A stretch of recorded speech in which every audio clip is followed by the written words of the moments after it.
j'ai ouvert mon premier restaurant, je n'avais aucune formation en restauration et j'ai découvert ce qu'était une cuisine professionnelle le jour où j'ai ouvert mon premier restaurant. Donc ayez des rêves, accrochez-vous à vos rêves et foncez.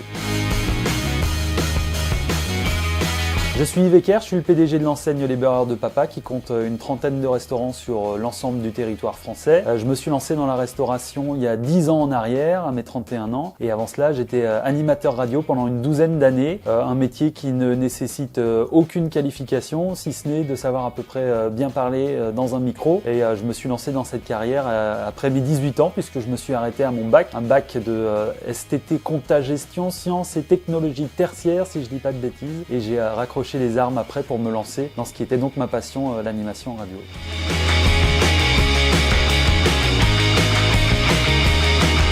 L'idée des Burgers de Papa est partie d'un postulat très simple, c'est que moi qui adore faire à manger, qui adore les burgers, il y a 10 ans en arrière malheureusement pour en manger en France il n'y avait que McDo et Quick, Burger King n'était même pas encore de retour, de la nourriture très industrielle qui sort du congélateur, etc. Et moi j'avais envie de proposer un bon produit avec des frites maison, avec des bons fromages, en France on sait plutôt faire ça, et du bon pain, ce qu'on sait aussi faire en France. Et c'est comme ça qu'est né le projet Les Burgers de Papa.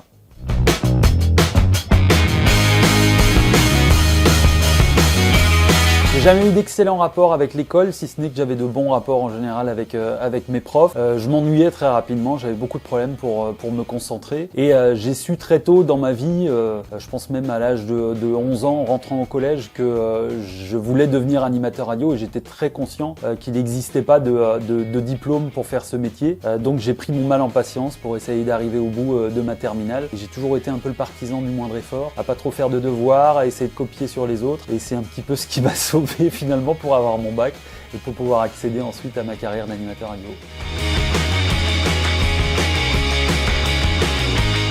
Ce qui m'a permis de tenir jusqu'au bac, c'est avant tout une forme de pression sociale, puisque moi je suis encore de la génération où c'était passe ton bac d'apport, qu'est-ce que tu veux faire si tu n'as pas de bac, qui était une réalité. Et puis ce qui m'a fait tenir aussi, c'est que en parallèle de mes études, je faisais déjà de la radio en amateur sur des petites radios associatives et que donc je baignais déjà un petit peu dans ce qui était mon rêve professionnel depuis mes 14 ans avant de pouvoir y accéder et d'en vivre à partir de mes 18 ans. Mes conseils, si on en a marre de l'école, si on veut chercher à rebondir, c'est de se construire un après déjà dans sa tête. Je sais, puisque j'y ai été sujet, que le temps des fois peut paraître très très long. Les échéances de le bac c'est dans 1 an, c'est dans 2 ans, etc.